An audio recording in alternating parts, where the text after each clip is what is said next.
good afternoon, good evening, good morning to all you guys around the world. I'm doing my new show called In My Honest Opinion, right? Usually this is supposed to be a solo show, but my brother gave me a shout out, so he's here with me. My, Brian Daigle, this side, this side. Yes. Yeah, we keep missing out this side and that side, right? Yeah. But guys, of course, today let me do a shout out to guys in the chats first, right? Chris Agamba, big up, Chris. Mani, hopefully you'll be with me on the. He's an Arsenal fan, but he's a very, very pragmatic Arsenal fan. I'm sure you've done a few shows with him too last time. Maybe on your channel, yeah. On my channel, he'll do a watch along with me later with during the I'll do a watch along for the Spurs M.City game. And of course, Jamie, pretty hope you're fine, Jamie. Right, big up Jamie, and of course Hanno from Coach Corner, big up Hanno, right? And of course they'll be having the chats, and of course Elias is in the chats too, right? Preach was there to preach today because more or less today's show, because I had to take the opportunity to do it because Spurs fans are actually in a conundrum, right? To win or to lose, right? That is the question, right? This has been going on, I think, for the past few days in the Spurs fan base. Even Ange has come out and made a few statements on this, right? Some statements which are a bit confusing. Honestly, first, I have to say this, right? Guys, we are all fans. It doesn't matter what your opinion is because there is no actually right or wrong in this matter. It's just because how you feel. Brian feels a certain way, I feel a certain way, other fans might feel a certain way that we need to win. But of course, me and Brian were saying, we hell ain't gonna let the Gunners take the title. Damn right. Yeah.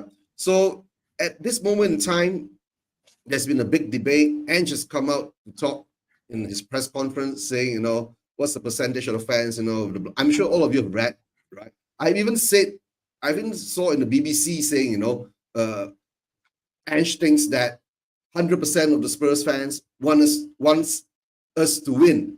And that puts a fear in me because that makes me feel like, does Ange really knows the fans? The history, I'm sure he does because he's been a manager for Celtic and the Celtic Rangers rivalry is so strong. You understand what I'm saying, Brian? What are your thoughts on these things, But of course, at the moment, like I said, there's no who is right, who is wrong. That's how I feel. And that's my opinion, right? I can't say a person who wants us to beat City and give Arsenal a chance to get a grab of the title, right? And I'm not even going to talk about us reaching that top 4 level, right? But at this moment in time, I just want to know what your feelings about, the fan base and what's been going on. You really want me to start speaking about this fan base? Listen, this fan base at the moment, Eugene, just love to argue. Just love to argue. We can't agree on anything, whether it be the owner, whether it be the board, whether it be the manager, whether it be the players, whether it be a result. This fan base would have a fallout, an argument, and debate on whether tomorrow is Wednesday. That's that's where we are with this fan base. But it's seriously getting out of hand because I don't know where we've kind of lost our way. There's been a lot of people abusing each other, insults, name calling, whatever, which is something I never do and do not condone on any side of the coin. I've been a Spurs fan. I'll be 45 next month. First thing I wore as a kid, as a family tradition, is a Spurs baby grow. I remember watching Spurs religiously from 1987. So when I was 8 years old, I'm 45 next month, as I said. Every single one of those games, up until now, I've only wanted Tottenham Hotspur to win. Only. Maybe let's say 1.5, because the Manchester United winning the treble would stop Arsenal winning the league. And we played Man U on the last day of the season. I understand fans want us to win at all costs, and a chance of Champions League football is still there, which it is. But I hit that with we achieved with Champions League finances on the pitch, not off the pitch. But I have also, in my lifetime, before my lifetime, people of an older age than you and me have seen Arsenal win the league at our ground before 2004. Before 2000, this happened. I have seen Arsenal, thankfully, us stop them winning a double by them winning the league and us winning the FA Cup. Thank you to Paul Gascoigne. I have seen them challenge for the league in the 1999 season with Manchester United. I have seen them win the league at our ground, seen them win the league invincible. I have seen them, when we last won our FA Cup in 1991, we were the first team to do it 8 times. They've now won it 14. So they were behind us. They've now eclipsed us and almost doubled us. In that time, whereas since we last won our FA Cup in 1991, if you go back to your 1991 self, if you're around that time, and someone said to you, you won't even get to another final, let alone win the thing in 33 years, every single Spurs fan would have said you're having an absolute laugh, because that was our cup. But I've seen them win trophies, even when we've only just won one under this ownership. I have continuously seen Arsenal win trophies. Have I seen Tottenham become better? Yes, I have. Yes, I have. Under Poch, and we qualify for Champions League. But every time we get close to the promised land, we fall back. Arsenal fell back for a few years when we were above them, but they've regrouped. And you look at last, they were head of the table for most of the season. They went out and said, right, we had a few holes to fill. We're going to attack the market and get the quality we need in. And they have strengthened from a position of strength. And this season, they have been Man City's bit, and they are in touching distance, and I mean touching distance, of adding to that Premier League and trophy collection. I can't stand for that. I stand for it. Whilst we go into another season and finish in 5th, next season will be a season. Next season, things will be different. Next season, and things aren't. Arsenal said they've got a plan and they're going to stick to it and back their manager. They stuck to it. They've backed their manager, and they're reaping the rewards of their hard work and endeavour. So where I stand on this tonight, I know there's nothing for each team, but I can't have it that they go to Everton on the final day. Or sorry, Everton come to them at the Emirates, but the place will be a park. Goddamn, it may have been a Goodison Park. It may have been a bit different, but that place is going to be rocking if they are in or either way. And I can't have it on me that we have had a massive part in handing them the title. Rich, you're right. Listen, one thing I'll say with it, listen, Arsenal fans screamed and screamed and screamed for Arteta out. Sections did. But Arsenal came out and said, he's our man. We're giving him time. Listen, I've been, like I said, I've told you the amount of time I'm a Spurs fan. I remember George Graham being them with a considerable amount of time in a large block. Then they had Stuart Houston, which didn't work out, and Bruce Rioch. But then they got Arsene Wenger in, stuck with him for 20 years. Then they went through Emery and whatever. Now they're with Arteta, who they've given time to. You look back at us, and I'll use under Levy only. Pochettino is the only one that's been given a contract extension. Not a single other manager has been given a contract or given time to do what Arteta's doing. Arsenal stand by their manager. Arsenal will come out and say, he is our guy. We are standing by him. And Arsenal are reaping the benefits. So on that, you have to say, well done to Arsenal. You have to.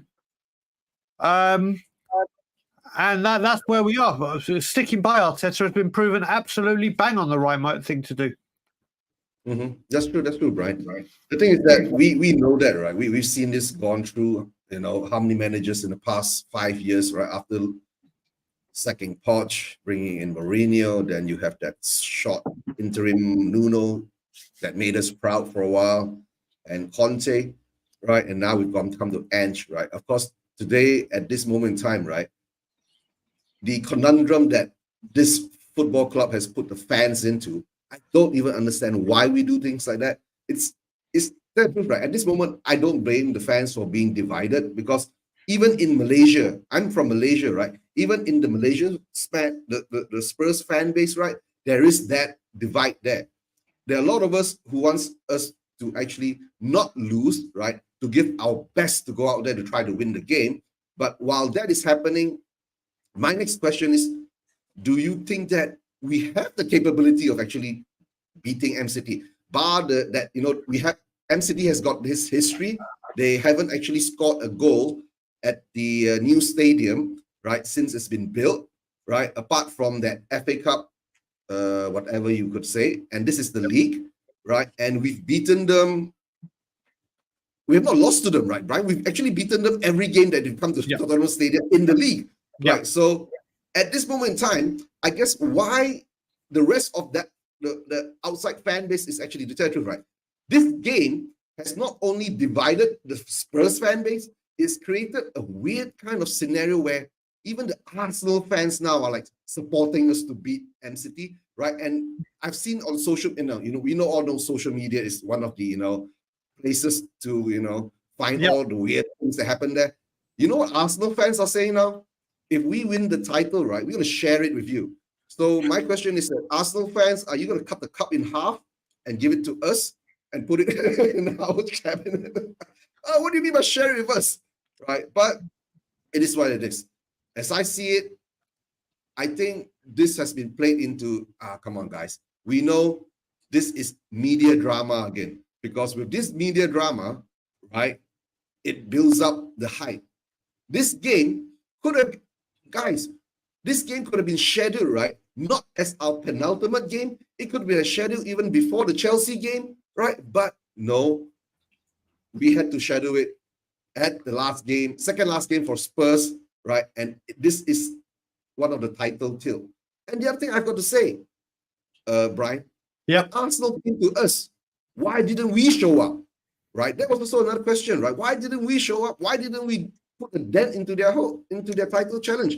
Instead, we lost 3-2 to them. And we know what happened in that game, right? We were hammered 3-0 in the first half.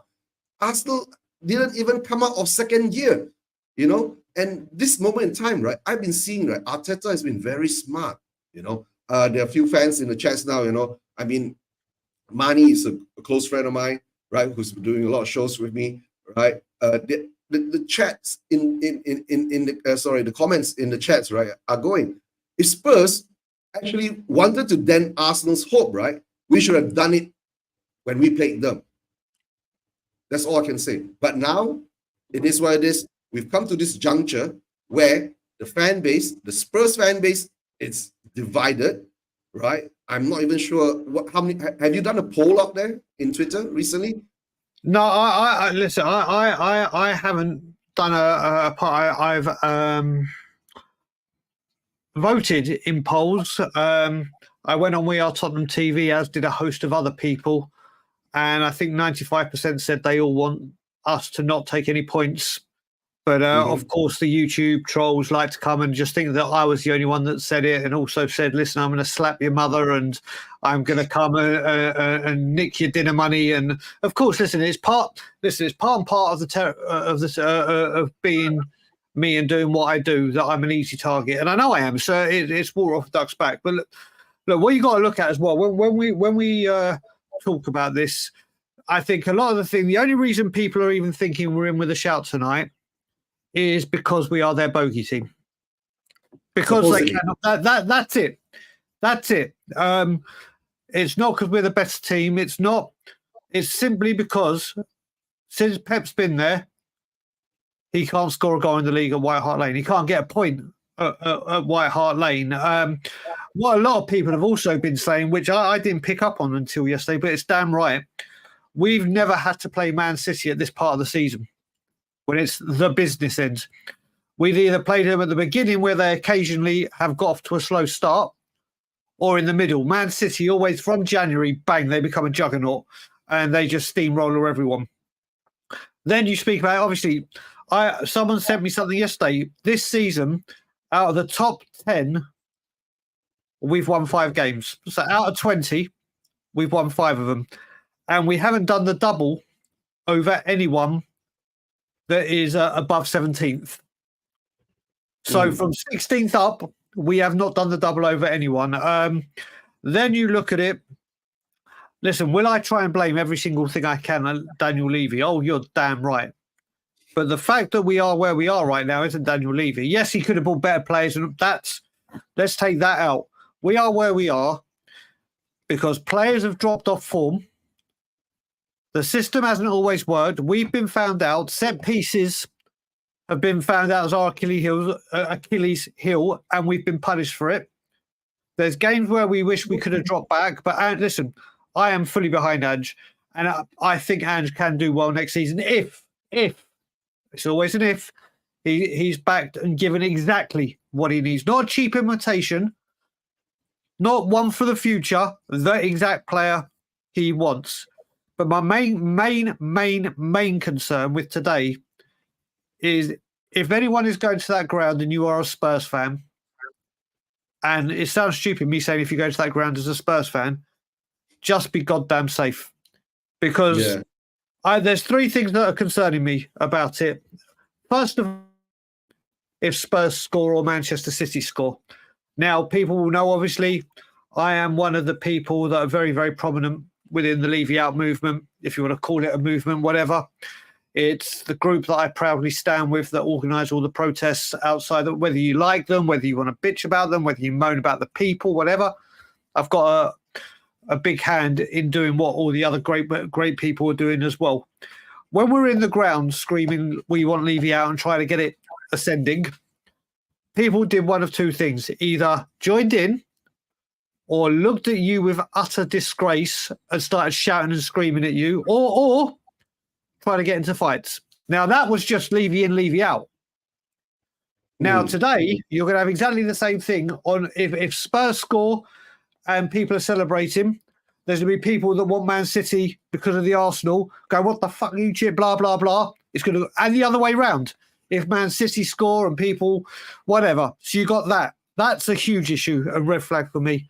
But then you've got, from what I'm hearing and what I'm seeing, Arsenal fans are going to this game.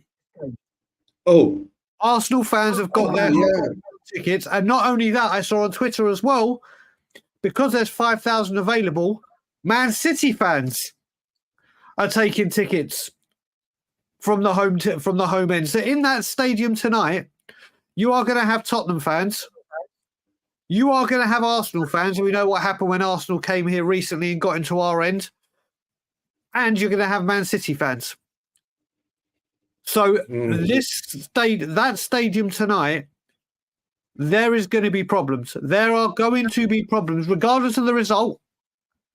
Regardless of the result, there is going to be issues there. So any Spurs fan going, or any fan going, but obviously my main concern is Spurs fans, especially if you're going with children or young, just be careful, because I think tonight is an absolute powder keg that could absolutely kick off tonight.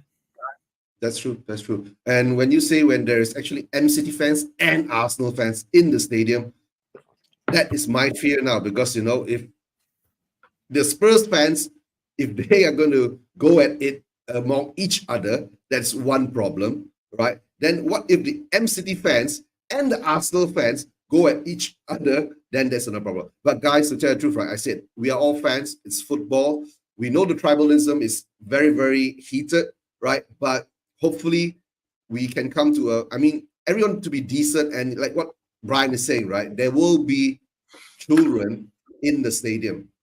You get what I'm saying? So hopefully things won't turn into a bad scene, because it will be played live, right? It will be watched all over the world, and hopefully it doesn't set a bad example. That's my biggest fear. But at this time, right, like you were saying, because earlier in the show, I think Tottenham did the show, Stel was saying, right, he tried to sell his ticket on the ticket exchange, and there's like 5,000 over available tickets. I'm sure by the time the ball gets kicked, right, that 5,000 tickets will be either taken up by M.City fans or Arsenal fans because our great owner, right, just wants the money. He does't care who's coming in. Well, what you got to remember with this, and I spoke to Still about this, Eugene, because I didn't understand proper how the exchange works. The exchange is showing yesterday was showing 5,000. I don't know what it's showing right this very second. But let's just say you and I had a season ticket and you and I were going today, but we had it on the exchange. Right up until 10 before kickoff, it's still our ticket. It hasn't sold. So if we think, oh, do you know what, I'm going, you take it off the exchange and you go in.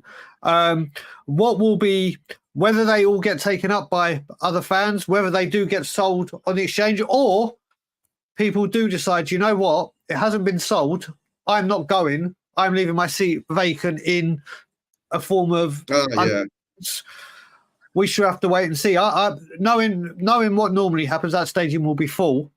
It will whether it's actually Spurs fans that sold it or decided to go themselves, or if it has been snapped up by a man. There's going to be trouble tonight. There is going to be trouble.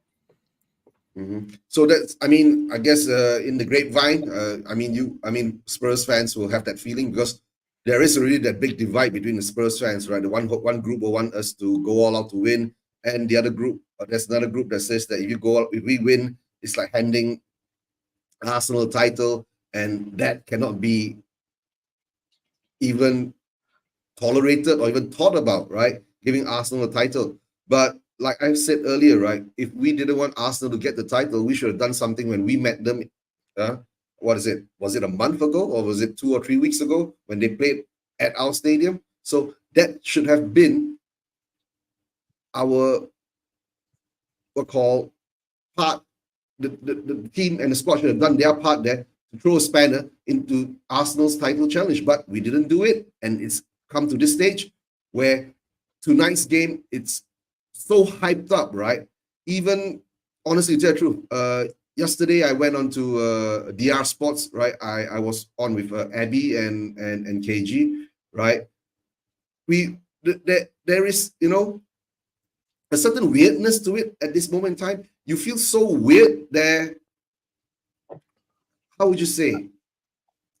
If being a Spurs fan, not wanting your team to win, it's not being a Spurs fan.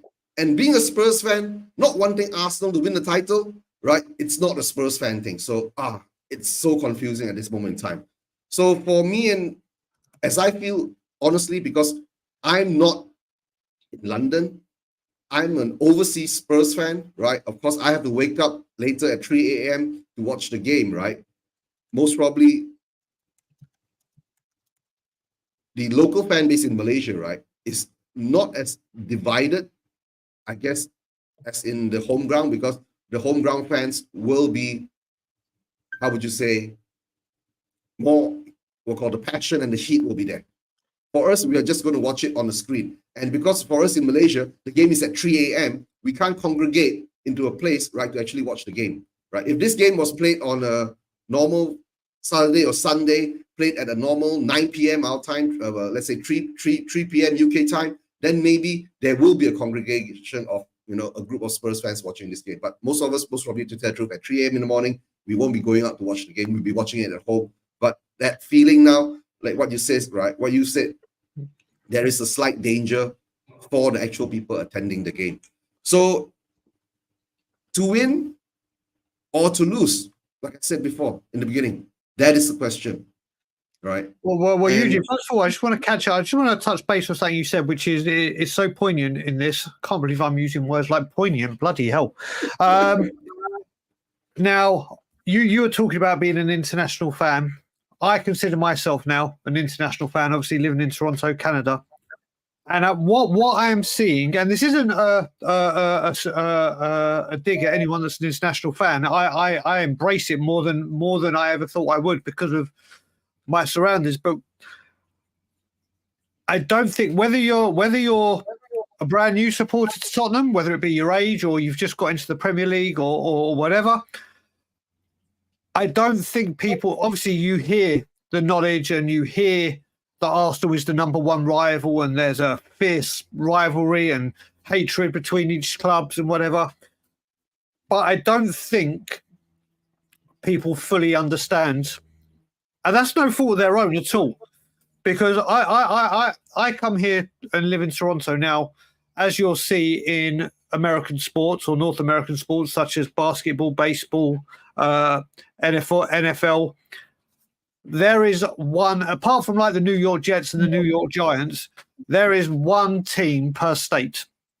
That's it. So everyone in Toronto, a majority, there's people that live, but if you were born and raised in Toronto, you support the Maple Leafs for hockey, you support the Raptors for basketball, you support the Blue Jays for football, and that's it. Like me being born near Tottenham and my mum being born in Tottenham, I support Tottenham. And that's it. That's it. You're born there. Scott M's here. Scott M, I'm sure, supports the teams based in, obviously, it's, when it comes to the NFL, I support a team in America. I can't support a Canadian team because they're not represented. But no matter what, when my wife came to England, she was like, why does everyone hate each other? Like, why do you hate Chelsea? Why do you hate Arsenal? Why do you... And it's because it is so tribal that I don't, and this isn't, listen, you grow up in Canada, North America, Mexico, then you only support that one team or that one state and whatever, and everyone unifies together. Like when the Raptors won the NBA a few years ago, there was 2 million people in downtown Toronto celebrating it because everyone support. If the Maple Leafs ever win the Stanley Cup, which they probably won't in my lifetime, they haven't won it since '67. South Tottenham. If they won the Stanley Cup, Toronto would be an absolute pandemonium. Like millions, and I mean millions of people would be down here. And it's very, very, very hard to understand this rivalry or fully embrace it if you are an international. And like I said, that's not a bad thing. It's not a bad thing. But when you live, sleep, breathe Tottenham and live in London or like Nick, the surrounding areas of London, them winning a trophy and winning the league is, I can't think of a worse nightmare. I honestly, the thought of it sickens me. Mm-hmm. Would you sacrifice top four for it? Absolutely. Would I sacrifice Europa League for it? You're damn right. Would I sacrifice the Conference League? You're damn right. Would I sacrifice Premiership status? You're damn right. You're damn goddamn right that I would not accept this. So this is the thing. There is such a bitterness between the clubs, and don't get this wrong. If the shoe had been on the other foot, and it was us going for the league, and it was Arsenal playing Man City, yeah, that's true. It would be happening. And with Angie's comments, listen, Angie's going to come out. He ain't going to say and go, right, well, I'm going to throw the game. I hope we lose. But he can't say that. Oh, of course he can't say it. But he's just come from Rangers and Celtic. I guarantee if it was Rangers and Celtic in this wouldn't even be the huge debate that it was, because it would be accepted that this is what the fans feel. This is what the fans feel. And when the manager comes out and says, yeah, this isn't important, and the comments he said, what you got to remember with football players and managers is they come to whatever club in the world, in any sport, they come to that team for a fraction of their life. Hell, a fraction of their career, let alone their life, a fraction of their career. They are employed by club XYZ, ABC, whatever. People like myself, yourself, Nick, Scott, M.City to the fourth, Audio, my brother, and everyone that's in this chat, whatever team you support, from the very second you pledge your allegiance to that football club, that's your club till your dying breath. Your dying breath. So where is all well and good these managers of any team or players coming and saying, oh, yeah, it doesn't matter. Well, to the fans, it does matter. It bloody well does matter. And in answer to your question, to win or not to win, or to win or not to, or to lose, I hope the scoreline revolves around something like Tottenham Hotspur 0, Manchester City as many as they bloody well want. Yeah, I know. You put that in one of the comments earlier, right? In one of the earlier show. Yeah. But honestly, to tell the truth, right? The other question comes into is, right, can we actually beat M.City with the way that we've been playing with, C to fourth? Brian, you remember Reload? Yeah. Reload. This is Reload. Oh, my man. Yeah, this is Reload. Yeah, Reload. Oh, one of the OGs, right? Reload, Big right? time. So, yeah. So the thing is that what Reload saying, how high can the line go, right? And one line of horses. And I've always been saying, right, at this moment in time, no matter how hard I look at it, right, the game against Burnley in that first half, I was doing the watch along with Scott. We were shouting at the screens. We were going, why do we keep giving the ball away? And the best part is that Burnley was actually more terrible than us, because when we gave the ball to them, they gave the ball back to us. It was like a ding dong, I don't want the ball game. You understand? And if we do that with M.City, right? Imagine what that's going to happen. At this moment in time, to me, I feel, right, it's not even a question whether we're going to beat M.City, right? My question now is, like I say, right, how many M.City is going to put behind us with the style we play? Because we very well know, right, Ange ain't going to sit back, defend, and play on a counter attack, unless today he's all of a sudden wakes up and says that let's change the tactics, let's play three at the back, right, with Romero, VDV, Dragozin, which during that Burnley game, Scott and I were saying, wait a minute, Ange brought on Dragozin, right? We're actually playing three at the back now, which he did tweak, right? He did tweak, and we got the results. So what?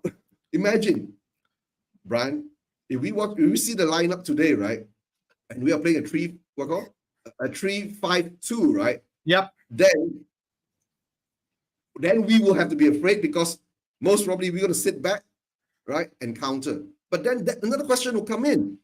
This whole season, right, after that 10 games that we went on that unbeaten run, we've seen our players not defend intelligently. You can say, so if we're going to sit back and play a low block, that might even go into the hands, because Pep will have the players, the creativity, right, to actually break us down. And if we don't defend well enough, it could be, the scoreline is Spurs 0 and M.City as much as you want. That is good thing. But people have got to remember, Eugene, just very quickly, is people going mad and waxing lyrical about playing the back three, and look at Mickey van der Ven. What an incredible left back. Let's see him at left. It was against a relegated Burnley, or a very soon to be relegated Burnley. It should, any formation we attempt to try, we should have the manpower and quality to overdo it. Can I see that exact team that finished the game, starting the game against Man City, having the same impact? They might play better than what we have been, but we're talking Kevin De Bruyne, Haaland, Silva, and Walker, Gvardiol. I mean, you go on and on. Exactly, mate. That guy who has been incredible. So no, it's a completely different game. Completely different game. Yeah. That's the thing, is that, right? That's the question. I mean, for us to win, right? Of course, it will have its implications with Arsenal actually having a very good chance of actually putting their hands on the title, right? But the thing is that, are we capable of actually winning? That is the question. The only thing now that's proven that, we are their bogey team, right? Yep. And when we were their bogey team, right, it always was with the managers like Mourinho, right? It was the managers, even Nuno was their bogey team. I remember Nuno's first game against M.City in the opening season, right? We beat them 1-0, guys. Yep. Right? But we didn't play a high line. We sat back, we absorbed pressure, and we played on a counter. And then after that, we just absorbed and we held on for the 1-0. But at this moment in time, as we can see, Ange ain't going to change his tactics. And if the performance put out against Burnley was the same performance that we're going to put up against M.City, my question is that, like what you said, how many, right? Yeah. Maybe we'll get lucky and get 1 or 2, by that time, most probably they will have, I don't know, 4 or 5. That's how I see it, right? Listen, the thing is as well is you look at it, as we said, we're going into this, forget how the fans are feeling, the way Manchester City are playing and how they always do at the end of every season. This isn't us playing Sheffield United like we are next week, or Sunday, shall I say. This is one of the best teams in the world. The treble-winning team of last season. A team that's going for 4 Premier Leagues in a row for the first team ever. This team is no joke. You know what I mean? This is if we've been playing Everton or a team that we normally do well, then you're like, this should be a Spurs win. We're going into this game, and the people like myself who are saying, I hope we lose it. The fans that are feeling the other way are like, well, this is an easy game for us. It's bloody not. We have no divine right to win this game.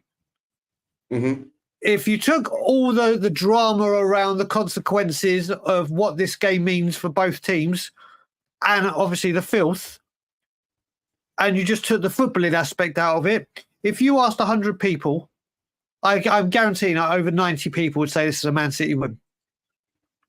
If you take out the bogey, this is it. This is Manchester City. And if we lose it, you know all the Arsenal fans are going to go, match fixing, match fixing. This is Manchester City.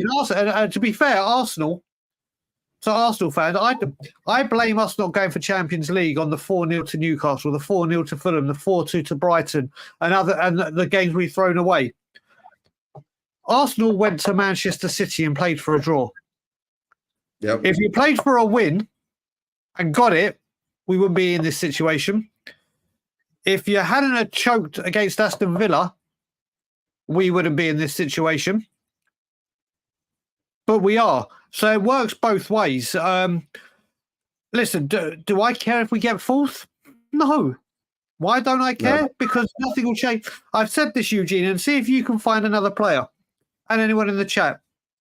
Since we've been in the Champions League, and we've been in it a fair few seasons, the only 2 Champions League ready players that have had history of that quality as in Champions League was Rafa van der Vaart and Ivan Perisic.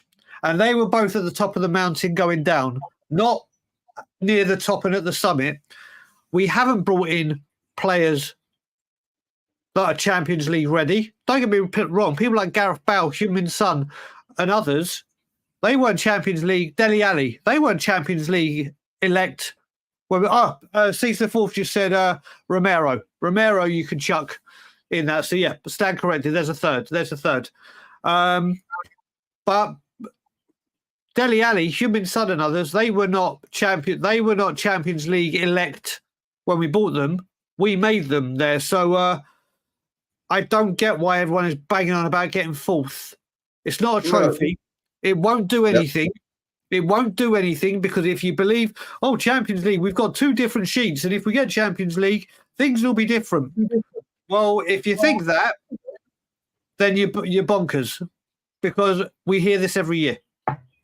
Brian, it's written in the history of Spurs, right? We always get Champions League, right? We've been to the Champions League final, but we don't improve.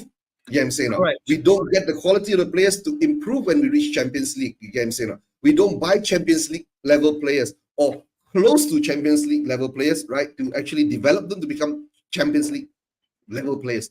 So to me, right, that was the question yesterday when I was doing the show with Abby and KG. KG was saying, why don't you want Champions League? I told KG, why should I want Champions League, right?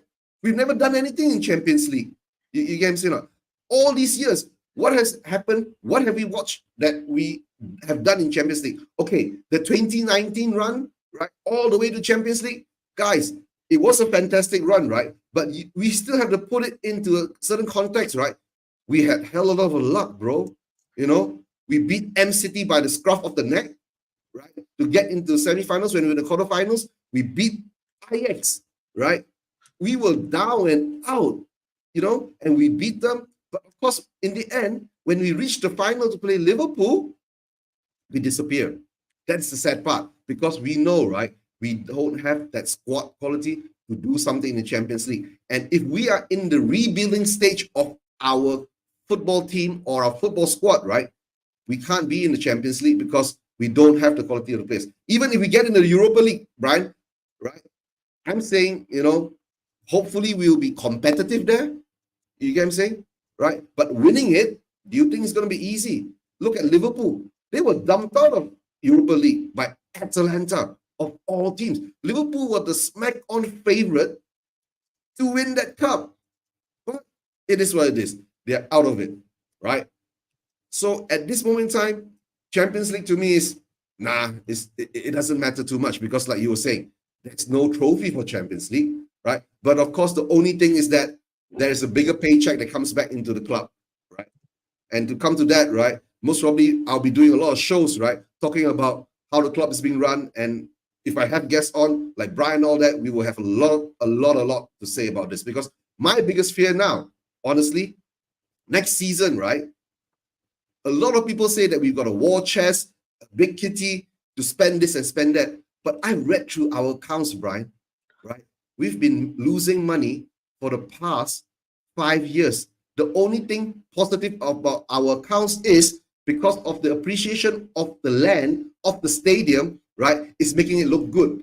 Why do you think Daniel Levy has to come out and say that we are looking for investors to come into the club? But my question to Daniel Levy is, right, who is going to pump in 200 million pounds, right, without a return of investment? Because you don't give out dividends. Yeah, but listen, May the 20th is when season ticket renewal finalizes. I think it's May the 20th. Nick, if you're still, you're still here.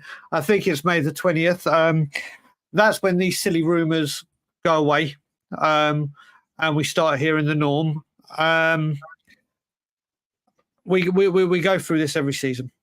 We go through this every season, and as I've said a million times, and like I did when Dragusin signed, I said last window I'm basing it solely on speed of players brought in, and we changed. And I said, well done to Levy and the club, because you said you're getting players, you're going to get players in quickly, and you did. Well, there's a big load of rumours, quality, PR, Levy BS that's been said. And I keep saying this on all the shows I've got, I want nothing more than to come on all these shows and go, do you know what? You were right. Levy did good. That's it. Things look better. This is happening. I can say, well done. There's nothing more that I want than to have egg on my face and come on and say, yeah, well done. Club's done well. This is the right direction. Let's see it continue. But every single time, I'm not. And if you look at it seriously, and let's go back to this summer's window, okay?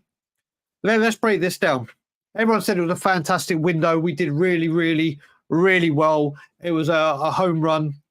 Vicario in goal, undoubtedly home run. An incredible. The club did brilliant, finding the right goalkeeper at the first time of asking. Exceptional. Destiny.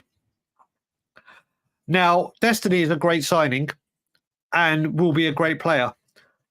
But near the end, before he got his big injuries, was he making mistakes? Was he dropping form? Yes, he was. But he will become a great player, no doubt. But that's not been as brilliant as what it started. Mickey van der Ven, well, I love the man and won't have a bad word said about him. Home run. Yeah, that's true. James Maddison. Brilliant signing at the time.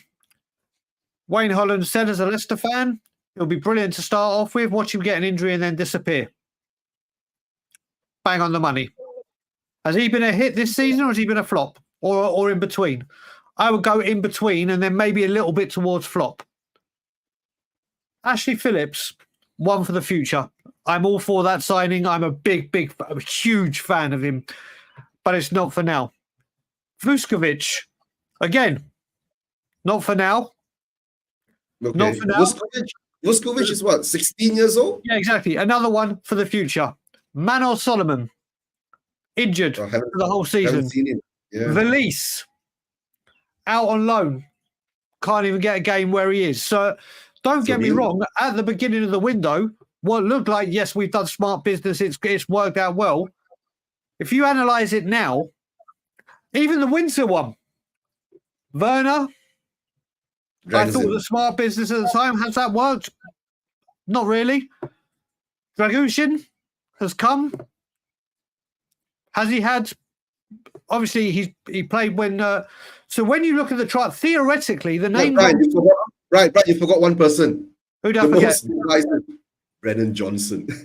Okay, so like I said, Brennan, I'm a fan of. Brennan, I'm going to stand behind. Brennan, I'm going to stand behind, and I'll take what comes my way, because I think next season will be better for. I hope, I hope, but I'm willing to give this guy the benefit of the doubt. But again, if you look at it, if I'm being true to myself, you look at it on this season, has it worked? He's got 14 goal contributions, but has he been consistent enough? No. So when you look at this window that we had this season, on paper, it looks a lot better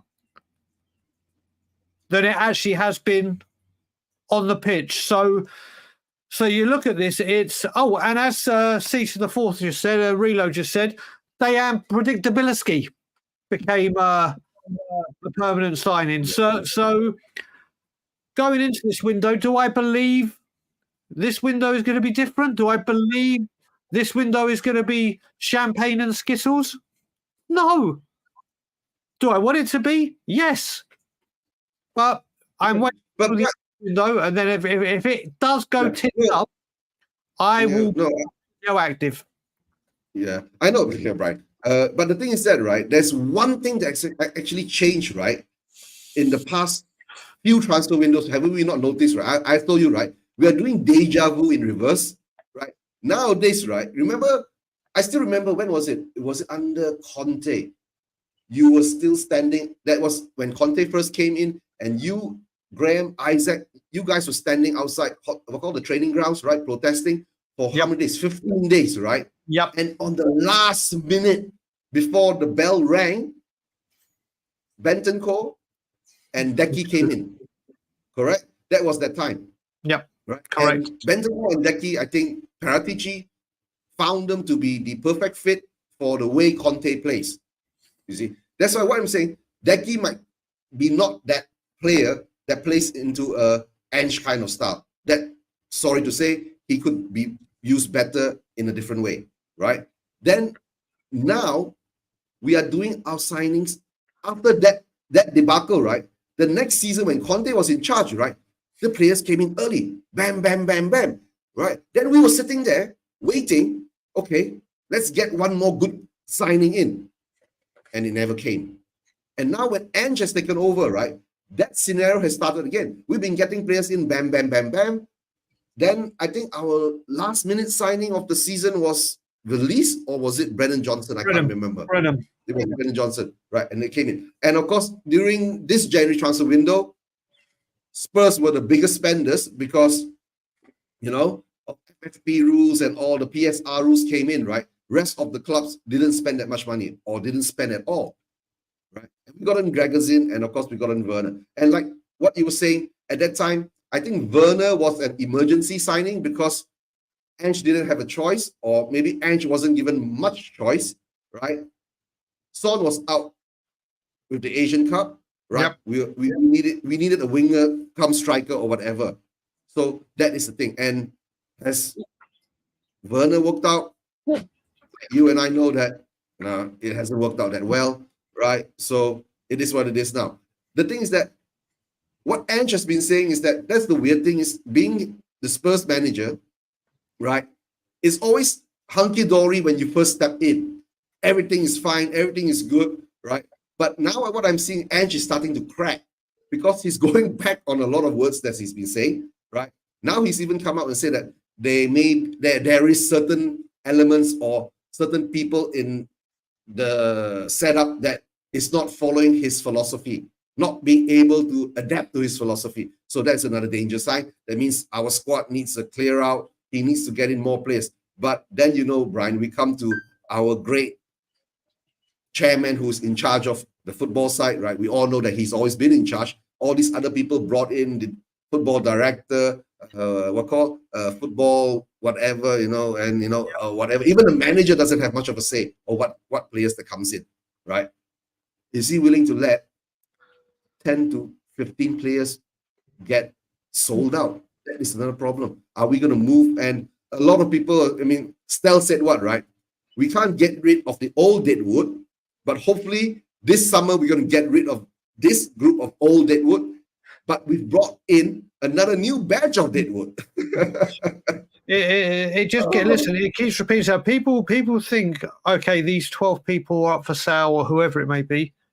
First of all, there's got to be interest in the player. Second of all, is Levy and the Tottenham board going to say, right, we're going to listen to Ange, and if we get a bid in that's 10, 15 million below asking price and there doesn't seem to be any movement, will we take the hit? Mm-hmm. Then you got to remember with this window as well, you've got the Euros of the Copa America.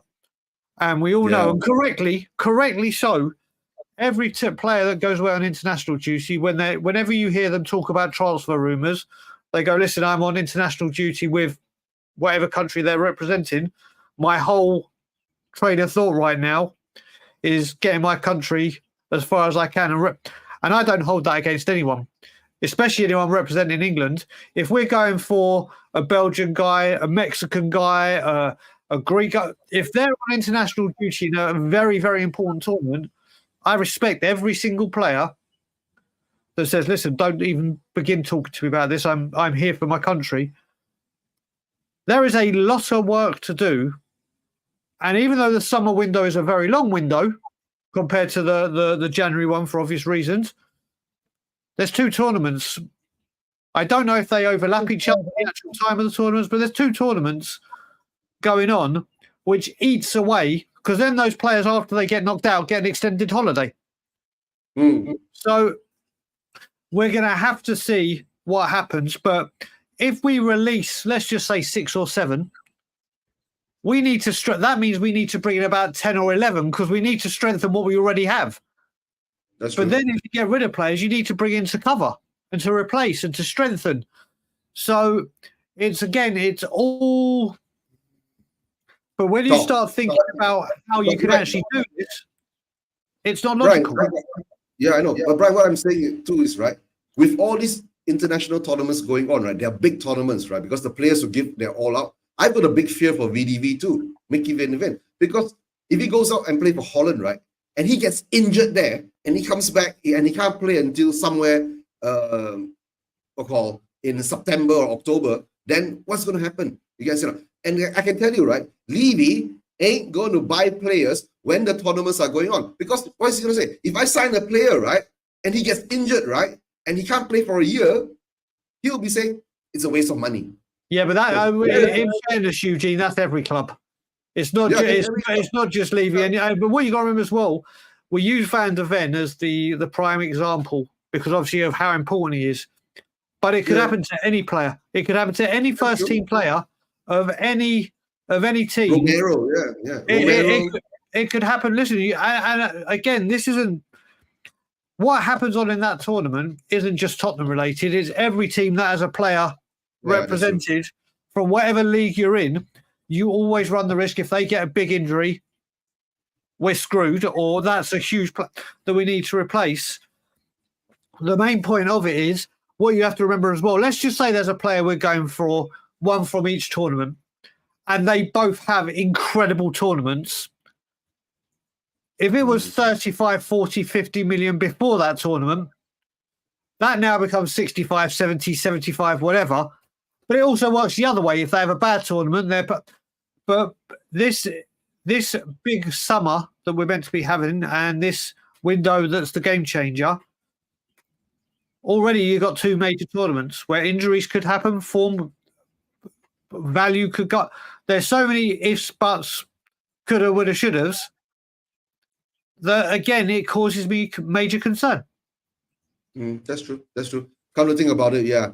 Because once the transfer market opened in that sense, right, if we sign the players early or players that's been identified by our, scouting or recruitment, because I tell you, I don't trust our scouting and recruitment, right? We somehow or another, we sign weak players mentally, and, we haven't actually got very, strong mental players in for the past few transfer windows, right?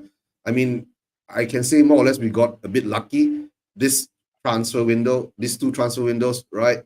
And players coming out, I think it's like a 50%, you buy 10 and get 5 that are more or less good, right? It's a 50% kind of thing. But even though when you look at it right now, when you look at, we were saying Vicario when he first came in, he was strong and all that. But then now he's been sussed out a bit with his corners and his we'll call set pieces and all that. But the thing is that can be rectified. Maybe Vicario has to go into the gym, eat more protein, buckle a bit, right? And have the mentality, if the opposition player is disturbing you when you're taking a corner, push them, smack them, right? Show your strength, and that's your territory that you have to mark. I mean, you remember when Ben White was pulling at his Velcros? Yeah. My God, he should have slapped him. You know what I'm saying?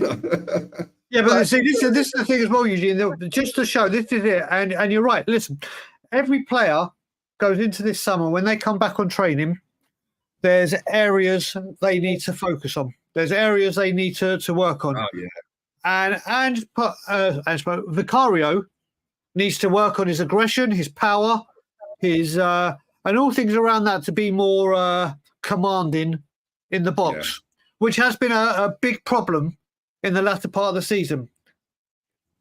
And he's getting away by the fan base from getting a lot of shit thrown his way because he has been so good at the beginning part of the season. His shot stopping is incredible. But Brennan Johnson, who definitely needs to work on his decision-making and his confidence, the pelters that are coming his way because it costs 50 million is different. You got to remember, and I use this with Decky. Decky does not fit Ange Postecoglou's system. He doesn't. Correct. He can go to another Premier League club and be brilliant. Or a different manager could have come in at Spurs and used him like Conte did and played to his strengths. It's not in Ange Postecoglou. If you look at Ange Postecoglou and the profile of player he wants to play out wide, it is Brennan Johnson type players. Maybe of a higher quality, but he wants pace, he wants directness, and he wants, obviously, what he needs to work on his decision making and more goals, whatever. But if we get rid of Brennan Johnson, we're only going to go buy another Brennan Johnson type player. Whether it, obviously, and I don't mean at his level, I mean of a higher quality. Yeah. But the kind of winger Ange Postecoglou wants is the attributes that Brennan Johnson has. Does he need to improve on all those attributes? Absolutely. But there are players all across the board. Listen, Mickey van der Ven, who I absolutely fucking idolise. Jan Vertonghen, my second favourite ever Spurs player. If he stays as long as Jan did, there could be a serious battle there. But he has a weakness in aerial ability. Who would have thought it at 6'4"? And that's something he needs to improve on. Every single player in this team needs something to improve on. But obviously, we have certain players that get picked on a hell of a lot for reasons which is each to their own. But there are, across the board, we need to improve. Even the players that we've got. That's true. Yeah. But the thing comes to, right, guys, this show won't be a long show, right? Because this is my first episode. And then, Brian, thanks for being here. Right. Most probably I'll be still doing this in my honest opinion shows, right? But I will do on different subjects each time, right? Most probably my next subject will be, we got a Tottenham back, which I'm going to go on a long rant on that, right? Brian, I'm not sure whether you've heard my rant on we got our Tottenham back, right? But guys, thanks for being on, right? Mani, yep, I'll see you later tonight while we do the watch along, right? Mani says, Arsenal fan, he's going to do a watch along with me for the M.City game. Brian, you going to Scotland yard? I'm going to the Scotland yard. Yeah, all right. I'm going to the Scotland yard. Brian will be at the Scotland yard for the game. Big up to Chris Agamba, Jamie, my brother. Hope you're well. Reload, thanks for being here. Audio Artisan, thank you. Right, who else do we have? Of course, Nick Collison, right? Jordan, right? Who else is here in the chat? Elias, hope you're well, Elias. Right, Scott M, right? Scott M might join me later, right? Scott M has got some, he should be free, but let's see whether he'll hop on. Right, who else is in the chats before we say our last closing words for today? Phil Coyce, hope you're doing well, Phil Coyce. Rich Sport, hope you're doing well, Rich Sport. Right, all you guys, thanks for being here. Don't forget, guys, please subscribe to Spursvision TV and, of course, to Brian's channel, Tottenham Away, Beyond 72. Big up to Beyond 72. And Hanno, hope you're doing well, Hanno, from Coach Corner. right? Who else do we have here? And I'll put up Brian's link here, right? And last part, guys, right? Did I miss anyone? No. And of course, here, this is the Tottenham away. Tottenham on tour. Sorry, not Tottenham away. Okay. Because you know why? When I met Brian, right, 3 years ago, it's about 3 years now, right, Brian? Yeah, about that. Yeah, about 3 years now, more or less 3 years now. Brian was actually on Tottenham way. But then, whatever has happened. Now Brian is actually on Tottenham on tour, right? And please say, please send my regards to Brian Island. I haven't seen him in a long time. Yeah, he's a busy man. He's in Calgary right now. He's a busy man, is Mr. Island. Yeah, Mr. Island, right? But guys, closing words, right? Like what Jamie says, of course we'll say leave you out, right? That's always our last motto of the day. Brian, so like your scoreline will be 0 to Spurs and as many as M.City can score. That's my jokey one. Listen, I don't care what the score is as long as Man City score one more than us. Okay, that's a good one. For me, I'm looking at more or less the way we've been playing against the last 5 games, right? Brian, to tell the truth, right? That last 5 games that I've gone through, it made me I've been saying this, I'm not Ange out at the moment, right? But I feel Ange sucks. Right? At least made me feel that way. Right? I've always backed the managers, not the board. Yeah. And he said the fan base, the obviously that know everything and think everything is rosy, always have been saying, well, he needs 3-4 windows. Let's see after 3-4 windows. Well, this summer will be his 3rd, which to me is 75% of the way that people said, which is over halfway. And we see, but I have never turned on a manager. The only one I came close to was Nuno, and that was only because I was in the ground. It was the first time I heard Leave You Out being chanted, and that was a magical day. And believe me, I contributed to that. But we hire a manager, I would always back him. So that's true. the same stage. To tell the truth, right? I'll be doing shows along the way, whether we're going to back our managers and all that. To tell the truth, we have to back our managers because we've seen this program over and over again, and we will give Ange a chance. I will give Ange a chance, but at the moment, like I'm saying, that's the way it's been making me feel, right? Losing 4-0, 3-2, 4-2, or is it 3-2? Oh my God, there's like 14 goals conceded in 4 games or something like that. But it is what it is. We beat Burnley, and now we have to face M.City. Guys, thanks for being on, right? Brian, and as always. 1 second, I'll just say it to Manny because Manny just asked me, did you enjoy Mourinho, Brian? I'll tell you, when we sat Poch, I went absolutely stark raving mad. And then when Mourinho came, I was start raving mad that he was coming. But the second it was official and he was our manager, hell yeah, I backed him. Did I like the style of football? No. Did I want more Pochettino, Martin Yol, Harry in that football? Yeah, but it's like I said, if someone said to me, next season you play boring football like Arsenal did with George Graham and won 1-0 every single game, but you guaranteed the league, or play Ange Postecoglou football, it's beautiful, it's wonderful, and you finish 4th or 5th, but it's the greatest football you'll see, I'm choosing George Graham and winning the league every single time. But on that note, like you said, I have a thing to say, and let me just get the fingers warmed up. Here we go. And as always, Levy out. Yes, Levy out. Guys, don't forget, join me on the watch along later. Most probably I'll set up around 2:45 a.m. Malaysian time. That will be most probably 7:40. Is it 8 p.m. game, right, Brian? So it'll be a 7:45. It's 8 p.m. UK time. 8 p.m. UK time game. I'll be most probably going live around 7:45 UK time. Right, guys, take care. And always be safe today, guys. If anyone is going to the stadium, right, please be safe. Look after your loved ones around you too. All right, take care. Bye-bye. And as always, like Brian says, leave you out. Leave you out.